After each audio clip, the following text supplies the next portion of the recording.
All right, class, welcome. In business, your success isn't just about your own decisions in a vacuum. It's really about how your choices interact and sometimes collide with the choices of your competitors. So today, we're going to move beyond simple profit and loss. We're going to dive deep into the world of strategic decision making, where every single move you make is part of a much larger game. This is the whole essence of game theory, and believe me, it is an absolutely critical tool for any business leader. So, I want you to really think about this scenario. Picture it. Your main rival just slashed their prices. What do? Do you match their price drop, potentially starting a race to the bottom? Do you hold firm, hoping your quality speaks for itself? Or maybe launch a huge marketing blitz to counter them? You see, this is a question business leaders face every single day. And the answer, well, it isn't found in gut feelings or guesswork. It's found in a powerful mathematical tool designed specifically to model and analyze conflict. To really get a handle on this tool, we're going to step away from the abstract formulas for a minute. Let's ground this in a practical case study that you can all relate to. Imagine you are the owner of a great little coffee shop. We'll call your shop Player A. Now, right across the street, there's your direct rival, Player B. You're both fighting tooth and nail for that same morning rush of customers. And the primary weapon in this little war? Your pricing strategy. Okay, so let's analyze our options. Now, for the sake of simplicity, we're going to boil it down to just two choices for the week. We can either maintain a high price for a premium coffee, or we can run a big promotion with a low price. And guess what? Our competitor faces the exact same decision. This simple setup creates a grid of four possible outcomes, four possible worlds, really, and our weekly profit depends entirely on which of these four scenarios actually plays out. Now, this grid is way more than just a simple table. In business mathematics, this has a formal name. We call it a payoff matrix. And I want you to remember that term because the payoff matrix is the fundamental tool of game theory. Its whole purpose is to take a complex, messy, dynamic, competitive situation and translate it into a clear, quantifiable model that we can analyze with real mathematical precision. Let's really break this down. The payoff, the numbers inside the matrix, can represent any metric of success you want. It could be market share, it could be new customers, but for our case, let's say it's weekly profit in thousands of dollars. Now, this next point is absolutely critical to understand. We're modeling what's known as a two-person zero-sum game. It sounds fancy, but the idea is simple. The numbers in the matrix represent the payoff to us, Player A. In this model, every dollar we gain is a dollar our competitor loses, and vice versa. Think of the market as a single pizza. There's a fixed number of slices, and we're fighting over who gets more. All right, let's populate this matrix with some numbers and bring it to life. Let's walk through the four possible scenarios. Scenario 1. If we both set a high price, great. We avoid a price war, the market stays stable, and we'll say we both make a respectable $3,000 profit. Now, scenario 2. What if we stay high, but our competitor drops their price? Uh-oh, all the bargain hunters are going to flock across the street. We lose business, resulting in a $1,000 loss for us. Okay, scenario 3. What if we flip it? We go low and they stay high. You might think we'd clean up, but maybe our aggressive discount cheapens our premium brand's image, leading to an overall loss of $2,000. And finally, scenario 4. We both go low. It's an all-out price war. But let's say our promotion is just a little bit better, allowing us to capture more volume and eke out a $4,000 profit, probably at our competitor's great expense. Okay, now right here, this is the single most common mistake I see from students every single semester. Your eyes are immediately drawn like a magnet to that big, beautiful 4 in the bottom right corner. It's the highest possible payoff. It's so tempting to say, that's it, let's go low and hope they go low too. But that's not strategic thinking, that's wishful thinking. It completely and foolishly ignores the fact that there is another rational player in this game whose decisions are going to directly affect your outcome. So to make a truly rational, defensible business decision, we have to start with a crucial assumption. Our competitor is also rational. They're also smart, and they're going to act in their own best interest to maximize their outcome. Therefore, a sound strategy doesn't begin with wishful thinking. It begins with risk management.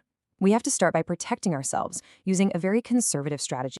This conservative approach is called the maximum strategy. Now, the name itself is the instruction manual. You want to maximize your minimum guaranteed payoff.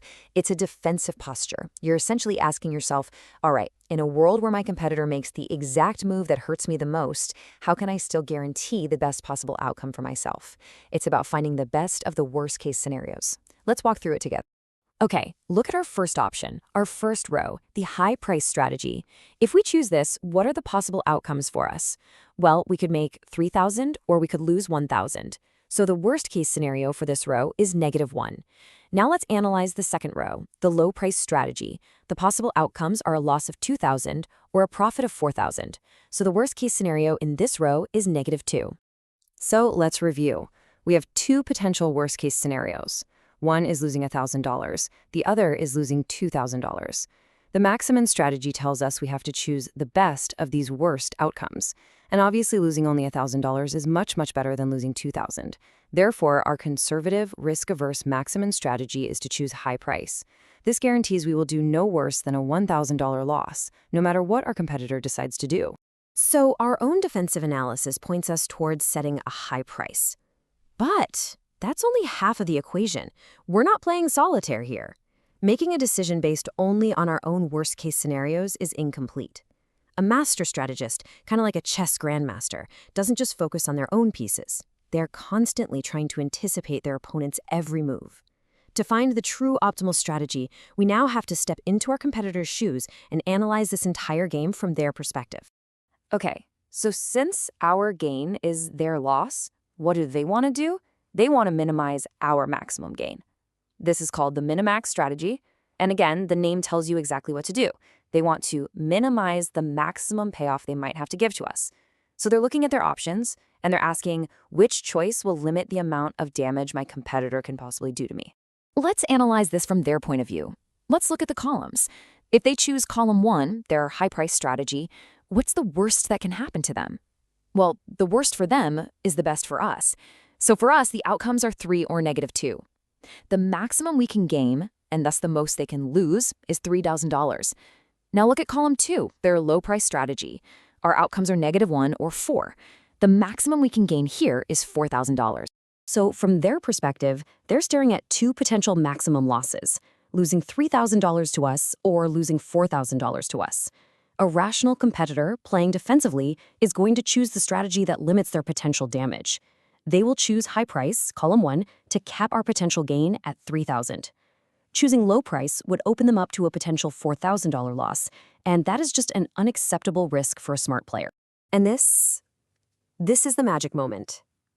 The crucial point here is understanding where these two logical paths, our defensive maximum strategy and their defensive minimax strategy, inevitably lead. This is where all the analysis comes together and provides a clear, unambiguous answer to our initial business dilemma. I want you to really think about what we just discovered. Our conservative maximum strategy, designed just to protect our own interests, tells us to play high price. Their conservative minimax strategy, designed to protect their interests, also tells them to play high price. You see what's happening? Both rational players, acting independently and in their own self-interest, are being pushed toward the exact same decision. And this is where the two lines of reasoning converge beautifully. Our defensive strategy leads us to choose the top row. Their defensive strategy leads them to choose the left column. When both rational players make their most logical defensive move, we land right here, in the top left cell. This outcome is what we call a stable equilibrium. And why is it stable? Because neither one of us has a reason to change our minds. If we switched to low price while they stayed high, our outcome would get worse, dropping from 3 to -2. It's the most logical, stable point in the entire game.